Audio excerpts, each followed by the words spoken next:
Assalamualaikum warahmatullahi wabarakatuh. Kali ini saya mau bahas tentang ini.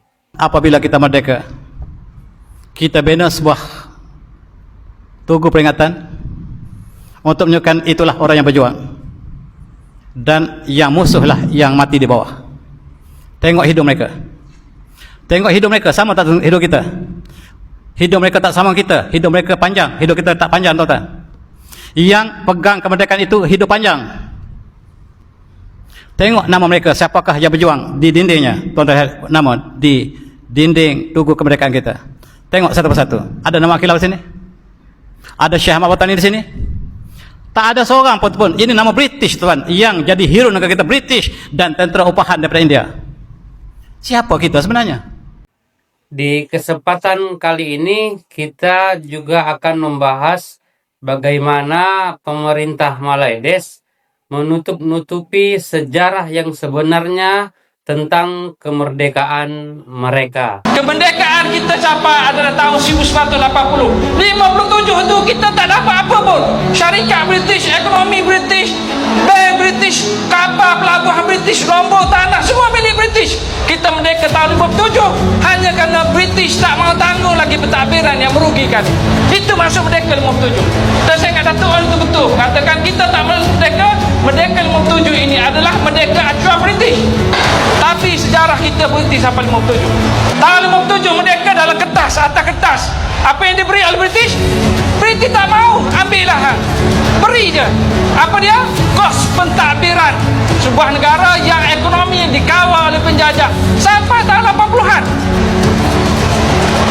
Sejarah kita tak cerita benda macam tu. Saya kadang-kadang cerita ni rasa nak keluar aura berapi.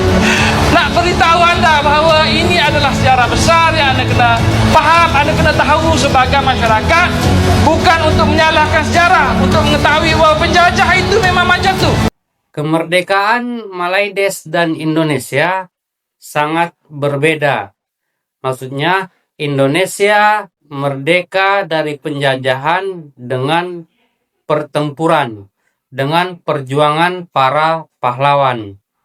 Indonesia memproklamirkan kemerdekaannya pada tahun 1945 setelah Jepang menyerah dari sekutu.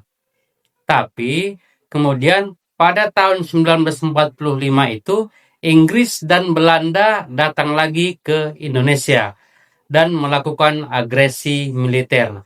Maka terjadilah pertempuran kembali antara Indonesia dan penjajah Belanda yang pada saat itu datang bersamaan dengan pasukan Inggris. Itu kita kenal dengan agresi militer pertama, kemudian agresi militer kedua, lalu selain pertempuran ada juga perjuangan Indonesia dalam bentuk diplomasi. Hingga akhirnya pada tahun 1949 Belanda benar-benar keluar dari Indonesia dan pemerintah Indonesia benar-benar memegang penuh kendali atas negara ini dan semua sumber daya dikuasai oleh pemerintah Indonesia. Sedangkan Malaides dihadiahi kemerdekaan oleh Inggris pada tahun 1957. Namun, kemerdekaan itu hanya dalam bentuk pemerintahan. Namun, sumber daya tetap dikuasai oleh Inggris. Hingga akhirnya pada tahun 1980 barulah pemerintah Malaides benar-benar bisa mengambil alih penguasaan atas sumber daya mereka. Mengapa hal tersebut bisa terjadi? Karena memang Malaides ini tidak mau melawan. Malaides tidak berani untuk bertempur melawan penjajahnya. Hingga akhirnya mereka menurut saja. A kata British, A lah yang benar. B dibilang British, mereka turuti. Makanya sampai saat ini seperti itulah mental mereka. Berbeda dengan Indonesia yang benar-benar mental pejuang. Ini ada satu video lagi tentang sejarah kemerdekaan Malaides. Tapi saya yakin pengetahuan yang ada di dalam video ini tidak pernah diajarkan kepada warga negara Malaydes saat ini. Kewangan Malaysia hampir ada versi perlembagaan alternatif yang sangat berbeza daripada perlembagaan yang kita ada sekarang tak. Nama perlembagaan alternatif tu Perlembagaan Rakyat. Semua rakyat akan dikenali sebagai Melayu di Malaysia. Kita tidak akan ada orang Melayu Malaysia, orang Cina Malaysia ataupun orang India Malaysia. Badan Majlis Perkauman juga akan ditubuhkan, dianggotai oleh wakil dari semua kumpulan etnik utama. Fungsinya adalah untuk mencegah diskriminasi, memupuk perpaduan kaum dan juga memastikan keadilan setiap undang-undang yang diluluskan oleh Parlimen. Rakyat juga akan dapat jaminan hak asasi tanpa syarat, termasuk kesamarataan kaum dan jantina, kebebasan bersuara dan berhimpun. Perlembagaan ini dicadangkan oleh Perikatan Politik Berbilang Kaum yang bernama Majlis Pertindak Bersama Se-Malaya (AMCJA) yang dianggotai oleh Parti Kebangsaan Melayu Malaya, PKMM, Malayan Democratic Union (MDU) dan lain-lain. Tapi korang mungkin akan tanya, kenapa kita tak pernah dengar tentang AMCJA? Sebab AMCJA dilumpuhkan oleh pihak British masa dahulu. Selepas Perang Dunia Kedua, British nak mengekalkan cengkaman mereka ke atas tanah Melayu.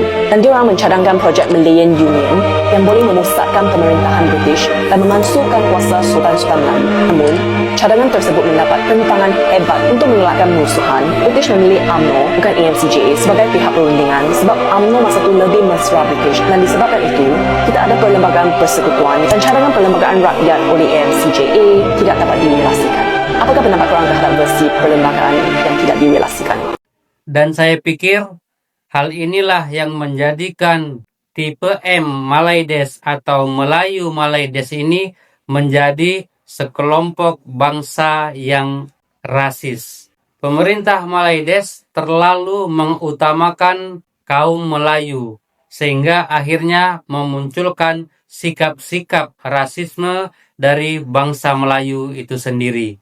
Dan sikap-sikap rasisme itu dirasakan oleh warga negara etnis Cina dan juga India. Tidak hanya sejarah kemerdekaan Malaydes yang ditutup-tutupi atau setidaknya tidak dibuka terang benderang. Hingga saat ini pun banyak sekali berita-berita di Malaydes sana yang tidak diketahui oleh rakyatnya, sengaja ditutupi oleh pemerintah. Beberapa bulan yang lalu kita ketahui bahwa Malaydes sempat krisis beras. Namun kalau kita lihat tanggapan netizen, tentunya mereka membantah bahwa Malaydes sedang krisis beras. Padahal mereka memang krisis beras, tapi pemerintahnya tidak membuka hal tersebut ke publik. Hingga hampir semua warga negara Malaydes sana tidak mengetahuinya, kecuali hanya orang-orang pemerintahannya saja. Dan sebagai contoh lagi, ini saya beri satu video yang sekali lagi membuktikan bahwa memang berita-berita penting di Malaydes sana akan ditutup-tutupi oleh pemerintah agar rakyatnya tidak mengetahui. Ini dia videonya. Lebih mendukacitakan, baru-baru ini Chief Advisor untuk negara Bangladesh iaitu Profesor Muhammad Yunus.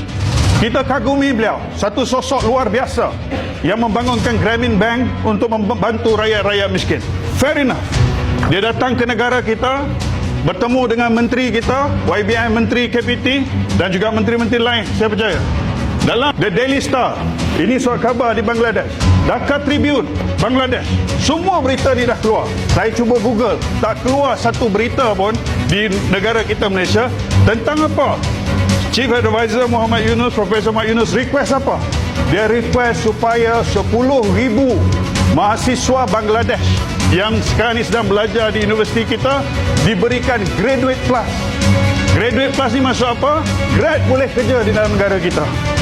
Tadi kita ada sebanyak 1.9 million yang under employment, 500,000 tak ada kerja. Apa statement menteri kita?